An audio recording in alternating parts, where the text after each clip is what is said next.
All right. Ready? And here we go. Good morning. Coming to you live from Axe Media Group headquarters here in Double Springfield, Missouri.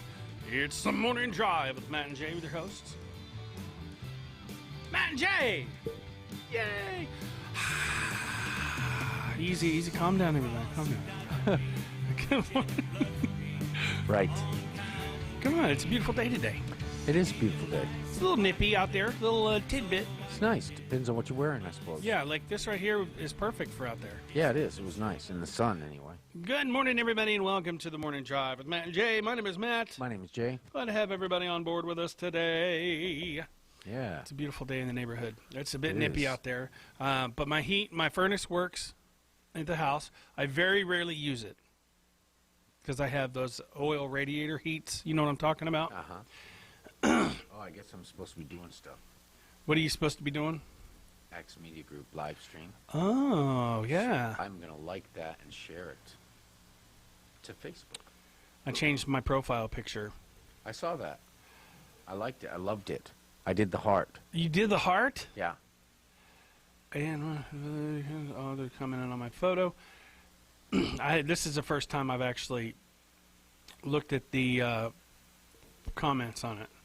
I try not to be too self-centered. Where I I'm like, didn't oh, make what a did people comment. say? Carolyn says, looking good. Cheryl, looking good, brother. Thank you, Cheryl. Do you ever take your hat off? You always got one on. Nope, I do not, Jessica. David Holland, brother. Erica Ling Mayo Mosey, nice pick, Matt. Aunt Patty Bearden McCoy, you clean up nice. Nev, still a goofball though. Okay, that's good to know. Yeah. Jordan says, yep, that's my dad. And he also says, looking good, Dad. Thank you, son. And Mar says, good picture. So there's that. We've been updated on the texting responses of my goofy. Now, I would have had it like zoomed out a little bit more. Is your hand still sticky from the nicotine stuff? No. No, I watched it. But I didn't want to, I couldn't bring myself to let people see that there was a urinal in the background of it. We don't have any mirrors up here. And the mirrors in the bathroom here are in weird places. They're not over the sink. Yeah. So, I don't know. I guess people were different back in the 70s when this building was built. Yeah, it's considered Morning, Jim a Whining. station. So they don't want people fixing their hair and their face in front of the sink when other people need to wash their hands. Oh, well, that makes sense, I guess. Yeah. But I walked in there, and there was an older gentleman that resides in the office. Well, he doesn't reside there. His business is there. Yeah. And he was in his T-shirt and his suspenders. And he's an old guy. He's like in his 70s. And he's got a can of Aquanet sitting there and doing up his hair and all that. And it's amazing to me how older people like to talk in the bathrooms. Yeah. Like you're sitting Well, in it's one place you know that your wife's not going to walk in and hear what you're saying. necessarily. Necessarily. Well, and it's also where you know all of the people of the same gender, or at least used to be. Thank all the you, people Linda. of the same gender were going to be communing. So men can talk about what men talk about. Yeah, and that's why they have like cigar clubs and stuff. Yeah. What do they call those? Not cigar clubs. Men's clubs. Yeah. And women have women's clubs. Right. Motorcycle clubs and all that. Yeah. I don't fit in though. Like I don't fit in with them. Like I looked at joining a motorcycle club. I don't think I fit in very well. They're older gentlemen like myself, but they're a little more tame. They're not, as. I guess they probably all had some pretty major wrecks too. So. Try to stay away from people talking about wrecks. No, just they don't ride like I do. At least didn't seem to be. I talk about some of my adventures with some of them, and it's like, you trying to kill yourself? I know. Jim mentions every time he's here, he, in his nice way, that he worries about you on that motorcycle. Yeah. And it's not so subtle of a way. No, he's pretty direct about it. Yeah, that's a good thing about Jim. Jim's always direct. It's fun though. It is. You know? I mean, it's a bucket list thing. And it turns out I like it. I look at people watch people on the slingshot things. Right. How in the world are you guys gonna do something crazy like that? How about twice even? That's nuts. That is nuts. I'm sorry. Bungee jumping on that stuff, that's just crazy to me. I would love to do all that stuff, but my back wouldn't take it. It might fix your The back. bungee, it would fix it all right. You know, if you're gonna go paralyzed, you may as well enjoy getting paralyzed, I guess. Right. Well, the risk is pretty high with something like bungee jumping. Yeah, it is. And the landings with parachuting usually are pretty hard. I see the way they land, and even when they run it out and it's a good landing, they still hit pretty hard. And they're running pretty fast or they're getting dragged. Well, yeah, you're essentially jumping out of an airplane with an umbrella, Yeah. which that really doesn't work like it shows in the cartoons, by the way. Yeah. You know, the umbrella. Yeah. All of those forces tugging at me from unpredictable directions would not be good. And I know that already. Yeah. Every time something like that does happen, it doesn't turn out well. Right. So motorcycle is definitely more predictable in that way. Yeah. So it's fun for me, and it doesn't hurt me. Well, you know what? You only live once here on this earth. You may as well have fun while you're doing it. Yeah, and I am. You know, oh, I can tell. And the motorcycle camping, I added that to it because I was looking at this. All right, so I got interested in this bushcrafting thing, camping bushcrafting. And so that looked pretty cool. And then I looked at these through hiking stuff, people hiking all the way across the country, like all the way up the Appalachian Mountains, all the way to Maine from Georgia. They hike from New Mexico all the way up to Canada, you know, and through the Rocky Mountains. And That's crazy. yeah. So I was watching this and how they do it and what they do, and I've always liked camping. Learned some stuff, you know, made my own little alcohol stove, so I don't even need a campfire, you know. I've got a little alcohol stove I can cook on and all that. I've got a sleeping bag and a tent, so I don't need a fire for the heat. Though I do like fire. I like making fire. It's just not necessary. You know, whenever we went camping, I never have enough days vacation in a row or enough days time off in a row to go out somewhere I haven't been, see it, enjoy it, and camp a couple days, enough to be camping long enough to build a fire. And be able to enjoy it and sit, you know. Well, I know that when we went camping with Midtown Recovery, Yeah. it was wet. And, sorry, do you want one of these? No, thanks. All right. It was wet, and you tended the fire until it was blazing. But you looked just tickled pink. Yeah. Sitting there moving stuff around as it dries up. I mean, I like to do that kind of stuff. Yeah. And It to is fun. share it, you know, because it was difficult to do. I like to be able to do it, to be, you know, and I guess in a way provide. I like to provide. Mm-hmm. It makes me feel like I have purpose. And there's something primal about it. There is something primal about it, but when I'm providing for somebody, I like for them to learn something from it so that they would be less dependent and be able to be more self-dependent, independent. And a lot of times that doesn't happen the way you'd hope. I tend to enable. You So- tend to enable. I tend to enable people instead of teaching. You do more teaching than you're giving yourself credit for, though. Well, I hope that's true. I know when I lived there, you know, I was taught a couple things. Yeah. I actually used the sugar incident as a object lesson Sugar incident. back. Not this last lesson, but the week before, the lesson I taught was on David and Absalom, and how David kept forgiving Absalom, even though Absalom was tearing his country apart. Right. So they thought it was funny. I said it in a way that The was sugar. more.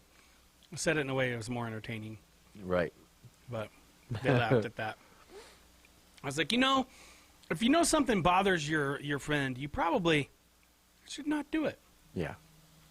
And I was like, my cousin Jay, my best friend Jay. When I lived with him, he got mad because I would take the sugar thing, the lid off of the sugar thing, not over the counter, but over the floor, and get sugar on the floor. The sugar that gets around the rim of it. Yeah. Right. Like with the salt and pepper too. They do that. They do that. Mm-hmm. Yeah. They were laughing by the way I was like acting like, there's sugar on the floor. Well, I walked out there in my bare feet. That didn't help. And I either. told him that. And, That was funny. I said, sometimes there are things in life that really bother us that our friends or our family do. And the thing is, you need to forgive them for that. You do need to be direct and address it, though. You shouldn't let things like that go on too long. And I've found myself, most people are pretty good about that stuff. You know, you can talk to them. And then, What are you, Steve McAllister? you know, some people, though, refuse to learn. They think that maybe learning what it is that you're teaching them means that they have to reject their own fundamental principle beliefs in order to conform to yours, and they think that that is a moral sin. Or they just don't care and will think to themselves, he can't tell me what to do. I'm a grown man. Yeah, but it's my house. I know. And I keep Yeah. people out of my house. Yeah. You never kicked me out. No. And thank God for that. I'm glad I didn't. Yeah, Glad that I would. never had to. I think that probably would have hurt. Our relationship, yeah. Well, It would have changed it. It would have changed. I don't think it would have hurt it. You know, we're best friends. But see, the Hey, thing Steve McAllister. is being friends and being friends with somebody, and also when you're related, you know, if somebody says, "Hey, I don't like that you're doing this," and you keep doing it, well, then you're a butthole. Yeah.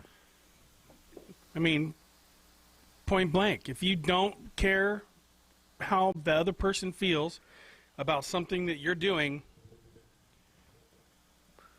then it's just really not it's nice. like the Pharisees, right? They were living to the letter of the law. They understood the law to the letter. The problem is when you look at something as though it's the law, instead of in its principle and spirit and what it's meant for, and out of love for the writer of it, to work so hard to give us something that would help us to live better together and to be able to make Hi, the world Sandy a better Bray. place. You know, there's all of those aspects to the law. But when somebody lives by the letter of the law, the thing is, the law cannot be adequate in just on its own. You know, because what you can do is you can say, well, you know, like we can say, hey, you know, the Bible doesn't say don't speed, because they didn't have cars and speed limits then. But it does say to obey the laws of the land. It does say to obey the laws of the land. And do not be conformed to this world, but be transformed by the renewing of your mind, that you may prove what is good and acceptable and perfect will of God. Right. Or how about Romans 12:2. riding? How about just riding their chariots through town too fast? You know, you may have.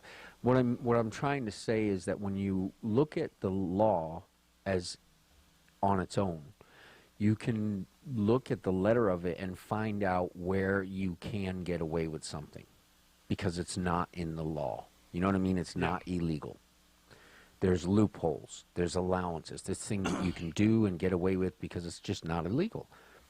And that's the problem with looking at the law as though it's the ultimate authority and not looking deeper into the spirit of the law, and that its design is to prevent us from clashing with one another and things escalating into a more critical and dangerous or difficult and divisive thing. Right. Now that brings us, and it's really good that we're talking about this because it kind of brings up what I had on my heart to talk about today, which was out of 2 Samuel chapters, the end of chapter 14 into the beginning of chapter 15. Now Absalom was one of David's sons, and he rebelled quite a bit. And David kept forgiving Absalom. And it starts, David forgives Absalom in verse 25 of chapter 14, 2 Samuel 14. Now in all of Israel there was no one who was praised as much as Absalom for his good looks. So he was a handsome guy. From the sole of his foot to the crown of his head, there was no blemish in him. And when he cut the hair of his head at the end of every year, he cut it because it was heavy on him when he cut it. So that meant his hair grew really, really fast. He weighed the hair of his head at 200 shekels, according to the king's standard. That's really heavy. That sounds unrealistically heavy, doesn't it? What is a shekel? Day's wage. No. Isn't that it? I think that's a day's wage is something else. I A don't know. shekel is a unit of measurement. Oh, I can't remember what a shekel is. I'm gonna find out. You ready? yes. So I don't think that's important really to the message, though, I know, but still, it's stuff that I like. I like to, right? how many shekels did he say it was? 200. 200. How many pounds is 200 shekels?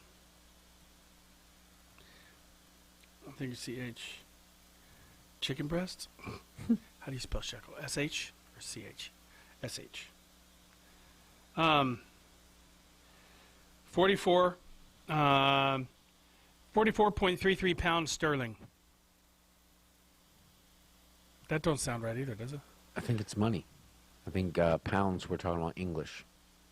But yeah, that's a unit of measurement, though. They're How telling many, you of English. How many American pounds is An 200 English shekels? Convert shekel, biblical Hebrew pound. Provides a much- value below to convert a shekel. Blah, blah, blah, blah, blah. How much does 200 shekels weigh? Yeah, that's a good idea. 1 shekel in Hebrew equals 0.0021767903415113 pounds. 0.07? Yes. Look at 0.017. 0.017. Oh, okay. So it would take. So it would take 6 of them to make a pound. So 200 divided Here by we go. 6. I got a convert shekel to pounds conversion measurement unit. Oh goodness. So 200 shekel. We're getting a little stray and a little from the message, though.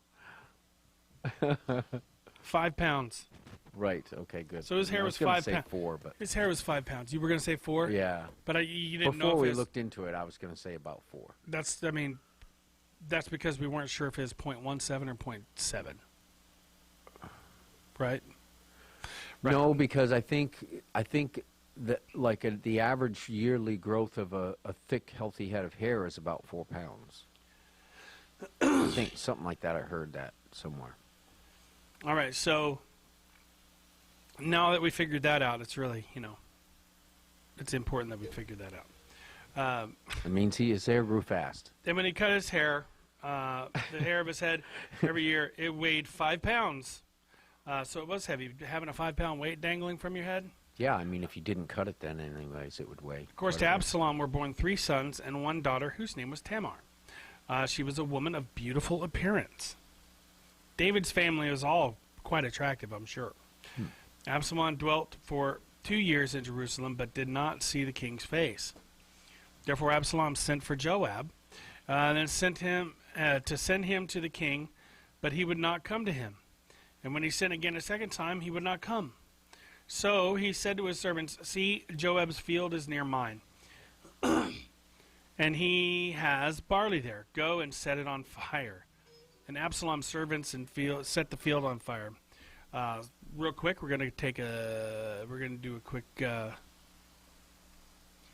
quick commercial. Right? Isn't that what we're doing? Is that Yep. what that noise was? I think it was. Oh, my blue undershirt's kind of showing here. At least it matches. All right. You ready, Jay? I'm ready. Let's do this. You're merged. Merged. Hey, everybody. Matt here, coming to you live from the desk across from Jay. Now, today's show is brought to you by naturalsolutionstore.bz. And today I want to talk about something that not a lot of people, I guess you've heard about it. If you're an American, you have heard about this particular product known as CBD. Now, CBD has a lot of benefits to it. Of course, everybody's different. Just so you know, always check with your doctor or physician before changing your diet or using a new food. But cannabinol has been successfully used for conditions such as PTSD, diabetes, fibromyalgia, sore muscles, Crohn's, multiple sclerosis, insomnia, cigarette addiction, acne, and others. Now, this statement has not been evaluated by the Food and Drug Administration. It is not to be used by pregnant women or women who are lactating. Always consult a physician before changing your diet or using new food. Now, these bottles come in 10, 25, and 50 milligram doses, so that way you can find the dose that works best for you. You start small. If you need more, get more, and then you find the one that works for you. Because I'm a big guy. It would take more than just 10 milligrams for me. Another product that we have on here is a product called Super Hemp Balm, which it works amazingly. I've used it numerous times. Use it as much as you can, and it'll help with those sore muscles, or sore back, and all that stuff. Or even like let's Joints. say joints. That's Sore fun joints. because it's a derivative of marijuana. Joints. I get it. Anyways, so go online, www.naturalsolutionstore, .bz. and pick yourself up a bottle today. Back to you guys. Ta-da. Nice dissolve. We're back. Of course, I need to point out that if you have a cell phone and you want, just snap a little photo of that little weird-looking box up on the upper right of the banner, and boom, there you go. And I guess on yours it would probably be to the left of the banner. Yes. Got it. So, .bz. yeah, I changed that on his settings and didn't tell him about it. How dare you? I know. I mean, I It's didn't. kind of surprising sometimes to see. Well, I mean, I didn't remove anything. I just replaced the banner. And we were talking about Forgiveness? Japheth and Jetheth and who? Shaphat Bobab. Bobab. And Bobab. Japhiathithereth? Absalom. Absalom, that's the one. That's what I meant. Then Joab arose and came to Absalom's house and said to him, "Why have your servants set my field on fire?" This started at verse 31. 32. And Absalom answered Joab, "Look, I sent to you, saying, 'Come here, so that I may send you to the king to say, why have I come from Geshur? Why have I come from Geshur? It would be better for me to be there still. Now therefore let me see the king's face. But if there is iniquity in me, let him execute me.'" So Joab went to the king and told him, man, what a way to get a hold of somebody, right? Right, They're burn not down answering their stuff. They're not answering their phone, so you just burn their house down. Yeah. That makes sense. Well, it was a field, so it was a little different than a house, but close to the house. So Joab went to the king and told him. Joab probably went to the king and told him because he wanted Absalom to get in trouble for burning his field. And whenever he called for Absalom, he came to the king and bowed himself on his face to the ground before the king. And then the king kissed Absalom. Little sound effects for you there. Nice. Sorry. After this happened, starting in chapter 15, verse 1, after this happened, Absalom provided himself with chariots and horses, and 50 men to run before him. Now Absalom would rise early, stand beside the way to the gate. So it was, whenever anyone who had a lawsuit came to the king for a decision, that Absalom would call to him and say, "What city are you from?" And he would say, "Your servant is from such and such, a tribe of Israel." Yes, it actually says such and such. Then Absalom would say to him, "Look, your case is good and right, but there is no deputy of the king to hear you." Moreover, Absalom would say, "Oh, that I were made the judge of the land, and everyone who has any suit or cause would come to me, then I would give him justice." And so it was that whenever anyone came near to bow down to him, that he would put out his hand and take him and kiss him. In this manner, Absalom acted toward all of Israel who came to the king for judgment. So Absalom stole the hearts of the men of Israel. So he stood out there, and every person that came through that gate, he was talking to them, buttering them up. Now it came to pass after 40 years that Absalom said to the king, "Please let me go to Hebron and pay the vow which I made to the Lord. For your servant took a vow while I dwelt in Geshur in Syria, saying, if the Lord indeed brings me back to Jerusalem, then I will serve the Lord. And the king said to him, go in peace. So he arose and went to Hebron. I'm going to go on down to Absalom's treason. I think, no, do we have it? Okay. No. Then Absalom sent spies throughout all of the tribes of Israel, saying, as soon as you hear the sound of the trumpet, then you shall say, Absalom reigns in Hebron. And with Absalom went 200 men invited from Jerusalem, and there they went along innocently and did not know anything. Then Absalom sent for Ahithophel, the Gileonite, or the Gilonite, David's counselor from the city of Gilo, while he offered sacrifices, and the conspiracy grew strong, for the people with Absalom continually increased in number. So this is where David, okay, so this is a little bit longer of a story than the one I used in my class the other day. So, and I love 1st and 2nd Samuel and 1st and 2nd Kings, and 1st and 2nd Chronicles, because you get all these really cool stories. The point is, let me move on here. History. The point is history, and okay, so exactly. The point is history. No, that's the end of our show. We're done. There you go. We nailed it. So Absalom, he was undermining the king. yes, and he was tearing the country apart. Yeah. He was dividing the country, and then Absalom declared that he should be king. He thought he should be king, or that he would be king. And see, here's the kicker, though. You know, God is with David, and he thought that he could overthrow David. Knowing David's history, you guys know David's history, right? This guy, the Lord is with him. He's unstoppable. Unstoppable, except for maybe sexual immorality stopped him for a little bit, you know, with Bathsheba. See what else we got. Sorry, I'm looking. Carolyn says, hi, Matt and Jay. She's from church. The point is David kept forgiving him over and over and over again, even though these were considered offenses which anybody would be executed back then. When you were trying to stake your claim as king, whenever there's a current king, that's considered treason. Yeah. And that is punishable by death.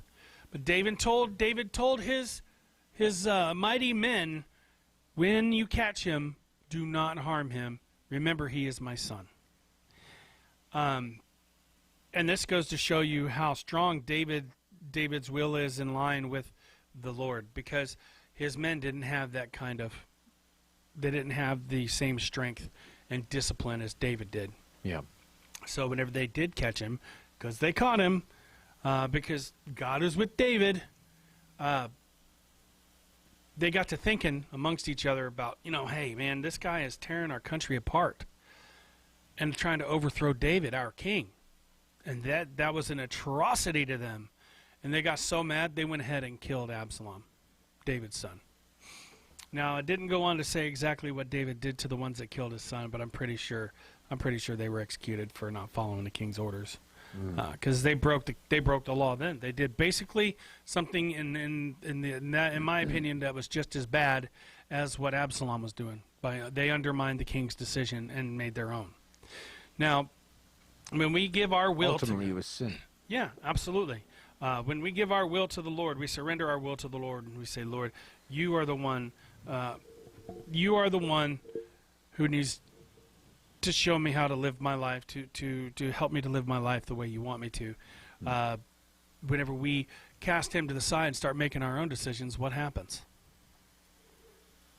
We the mess desires up. of our heart. Mm-hmm. Yeah, we get selfish, and we just keep messing up and messing up. But the Lord forgives us. I don't think it's quite the same sin. No. Okay, so Absalom's desire was to be over the king. Theirs was not. Theirs was to They succumbed to anger. They were they had a compulsive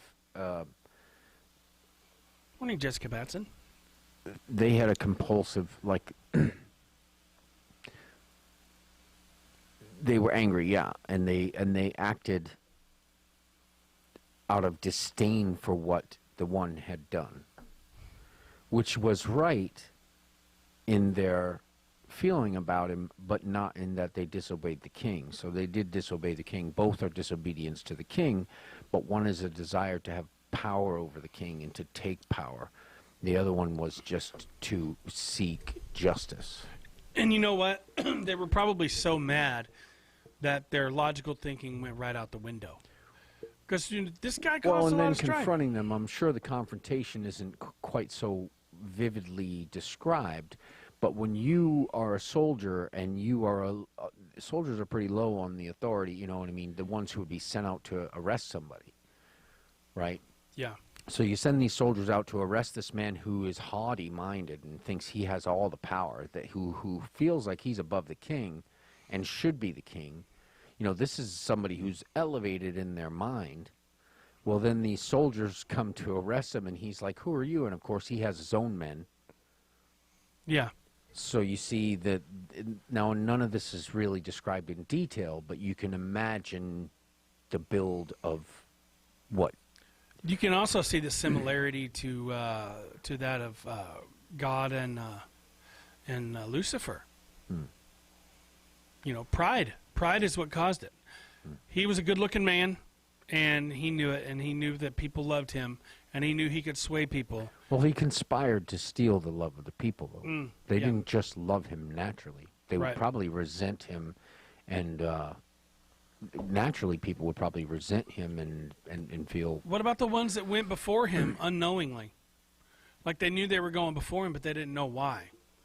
And he used that. I mean, this guy, Absalom, was brilliant. He couldn't have been taken aside in these matters of justice, or else he would have had half of the people come out of there feeling,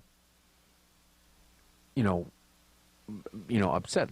Whoever gets the short end of the stick in a court of law isn't happy with the judge.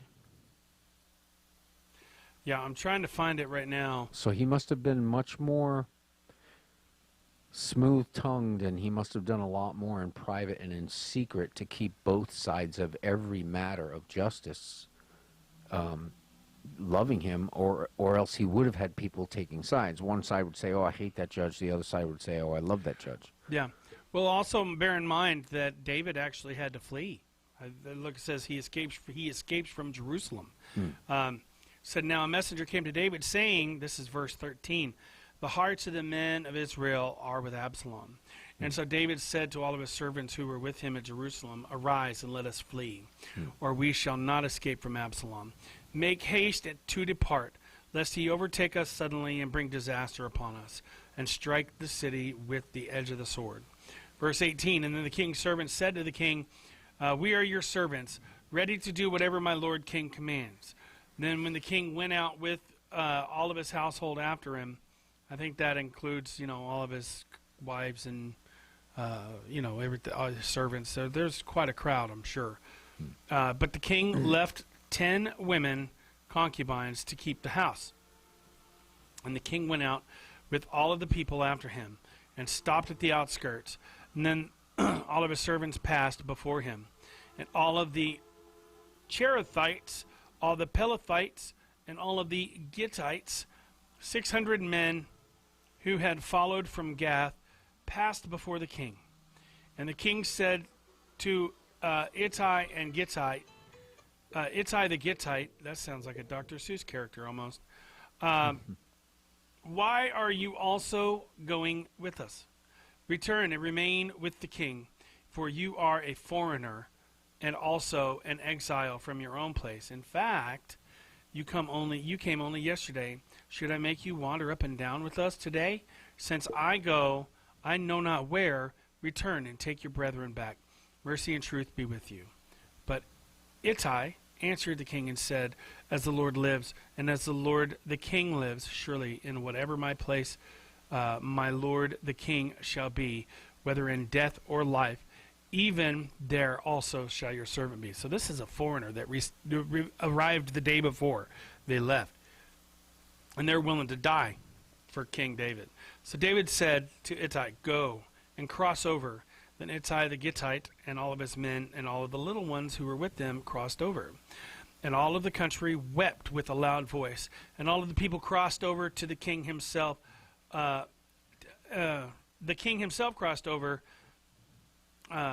also crossed over the brook of Kidron. And all the people crossed over toward the way of the wilderness. I'm trying to hurry up and get to the meat of this. Then Zadok also, and all the Levites with him, bearing the Ark of the Covenant of God. So, King David left with the Ark of the Covenant. Can you imagine how people were upset? People of Jerusalem had to be upset that the Ark of the Covenant was going away, or gone.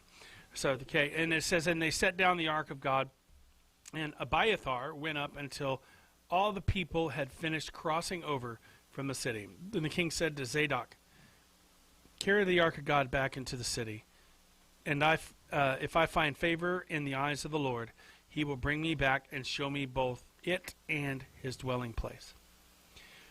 But if he says thus, I have no delight in you, here I am.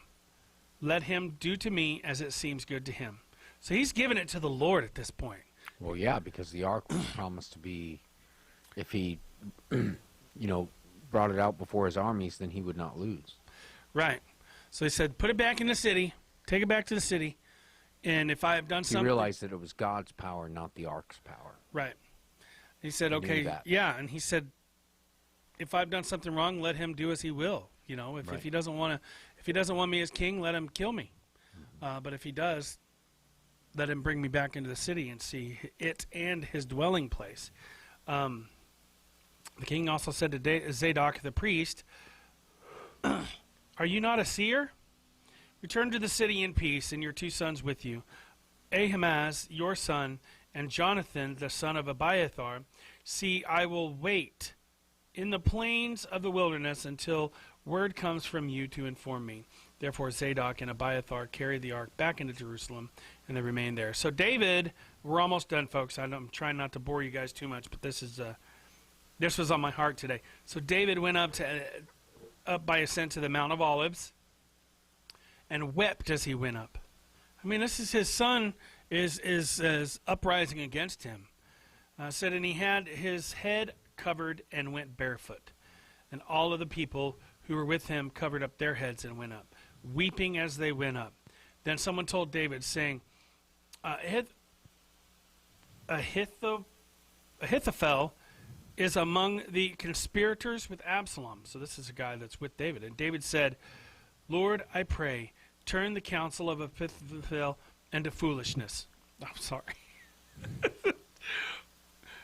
Verse 32, now it happened when David had come to the top of the mountain where he worshipped God, there was Hushai the Archite coming to meet him with the robe torn and dust on his head. David said to him, "If you go on with me, then you will become a burden to me. But if you return to the city and say to Absalom, I will be your servant, O king, as I was your father's servant previously, so I will now also be your servant, and then you may defeat the counsel of Ahithophel. And do you not have Zadok and Abiathar, the priests, with you there? Therefore it will be that whatever you hear from the king's house, you shall tell Zadok and Abiathar the priests. Indeed, they have there with them their 2 sons, Ahimaaz, Zadok's son, and Jonathan, Abiathar's son, and by them shall send me everything you hear." So Hushai, which is funny because hush. David's friend went into the city, and when Absalom came to Jerusalem. So this is a much longer story than I anticipated, because it goes on and on and on, talking about. There's a back and forth here, so I would recommend you read it. But the point is David forgives his son, and where David's servants couldn't. Mm. So how hard is it, folks? It's hard to imagine when it says to love your neighbor as yourself. To forgive. And where is Solomon in all this? I'm not sure. We need to finish reading it, and we'll we could probably find out where Solomon is, because Solomon was his firstborn. Hmm. No, it was not his firstborn. No. I'm sorry. Solomon was his firstborn with Bathsheba, or his secondborn with Bathsheba, because his firstborn died. Yeah. And so, I mean, I can't even imagine. That's a whole other story right there. Mhm. That, and I was telling people, you know, King David was a sinner just like us. What does this have to do with sugar on the floor? That was Forgiveness. forgiveness. Yeah, about how some things are kind of trivial, but if somebody's having a problem with something you're doing, don't do it. But then on the person who is offended needs to forgive. Well, and how something trivial that goes addressed Morning, Steve Schultz. for a long period of time can grow into something much, much more. Yeah, it'll fester inside of you and become Right. unrighteous anger. And it can spread into the people around those Absolutely. involved. Morning, Marcia. Dennis Code is watching us, literally. And it really brought up opposing armies from among the same people. Yeah. Yeah, and then, imagine how the people felt when they found out they were used. Because Absalom used the people. And it described Absalom's talking, Yeah. his buttering and talking. It reminds me of some conflicts I've had in my life with people that I didn't really manage and handle appropriately and in a godly way, and wasn't doing the right thing for myself anyway, so I was no example of anything good myself. And it reminds me of all of the, and then when that falls apart, you're now opposing sides, where the two were people who should be very close, a father and a son, then suddenly are so driven apart by their own positions, then that spreads to the people around them. And that, of course, you want to defend your position. You want to, Absalom wanted to say, look, I am a just man. I am a good judge. I would make a good king. Look at me. And then as that grows and grows and grows, he's doing comparisons too. He would not have gone out to surround the city if he did not already size up the army of David himself and say, we have a greater army, a greater force. I'm a better leader, So he was comparing all these things from a long, uninterrupted life, of... Yeah, because he did... What's that sin? It's one of the 10 Commandments. Envy and Covet? Coveting. He coveted David's position. He coveted his father's position. Coveted his father's position. Yeah. And that's what covetousness did. And who all got involved? It brought the soldiers who went out and killed him and disobeyed the king. Hey, Scott. It brings so many other people to sin. People among the whole same nation of the same nation. Right. Rising up against one another. It was a civil war. Yeah. It was rebellion. Yeah. So, but even then, David was well within his rights to have his son executed. Or forgiven. Or forgiven. And he chose the forgiveness route. Have you got somebody that you're having a hard time forgiving today? Is there somebody that maybe you dealt really harshly with? Maybe they dealt really harshly with you, and you're holding on to that anger, and it's turning into poison inside of you. And it will continue to fester if you don't let it go. I guess that's the point. That's the main point of today's lesson. Don't hold on to anger, because it does you no good. Yeah. It does you no good at all. We need to... And it's hard. It's hard, and I'm not able to do it 100%. Forgive people that have done really bad to you, and that forgiveness is more for you than it is for them. I think David also knew that he was partly responsible. He could have confronted his son long before that. Yeah, he made his son wait for years before he And he could have demonstrated saw his him. authority over his son long before that with true opposed authority, but he let it go on long enough that his son had gained enough authority and enough power of his own that he was able to oppose him. Right. And letting something go and grow that long. David had his own guilt in the whole thing and his own responsibility to take for the whole thing. He was an enabler. He was an enabler, yes, and we did talk about that earlier. Do you like how everything just kind of tied in right there? It's just like... Yeah, praise the Lord, yeah. Like Yeah. it's all coming together. Mm-hmm.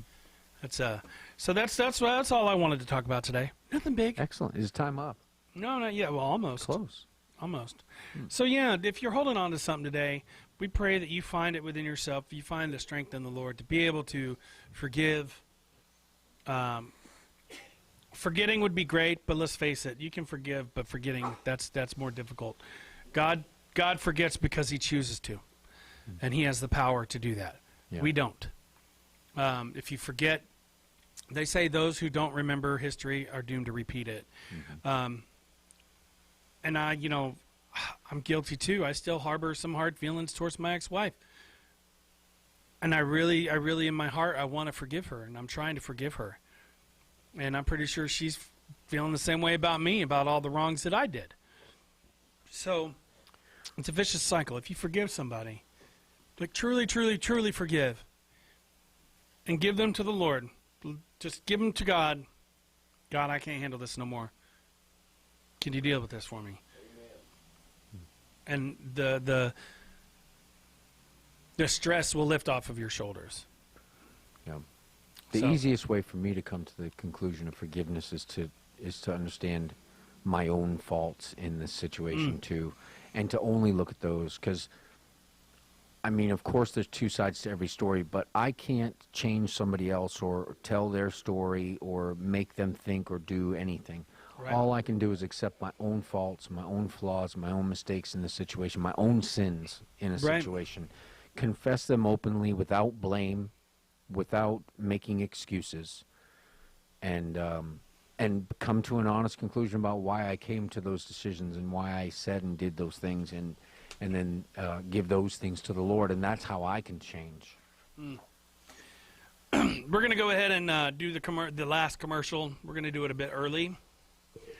You ready? I'm going to put the AxeMediaGroup.com one up there. Yep. Are you ready, Jay? Yes. I'm ready to merge.